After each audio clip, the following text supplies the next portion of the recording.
Hey guys, welcome to my channel Calcutta Foodies. আজ আপনাদের সাথে শেয়ার করে নিচ্ছি আমার ফ্যামিলি পিকনিকের সেকেন্ড পার্ট।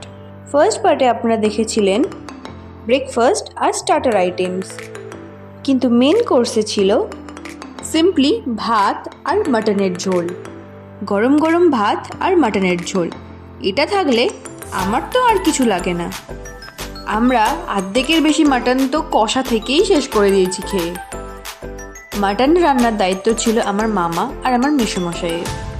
আমার ঝোলের থেকে মাটন কষাটা বেশি ভালো লাগে, আর রান্নাটাও করেছিল দুর্দান্ত। ভাত দিয়ে খাওয়ার আগেই মাটন কষা খেয়েই আমার পেট ভরে গেছিল। অনেক দিন পর এমন কচি পাঁঠার মাংস খেলাম। সাধারণত আমাদের শহরাঞ্চলে কচি পাঁঠা পাওয়া যায় না, হয় সেটা রেয়াজি খাসি। দুপুরের লাঞ্চটা ভাত আর মাটনের ঝোল দিয়ে পেট পুড়ে খেলাম। সত্যি আমার মামার রান্নার হাতটা অসাধারণ। আপনারা প্লিজ চ্যানেলটা সাবস্ক্রাইব করে দিন এবং শেয়ার করুন, আর লাইক করতে ভুলবেন না কিন্তু। Thanks for watching.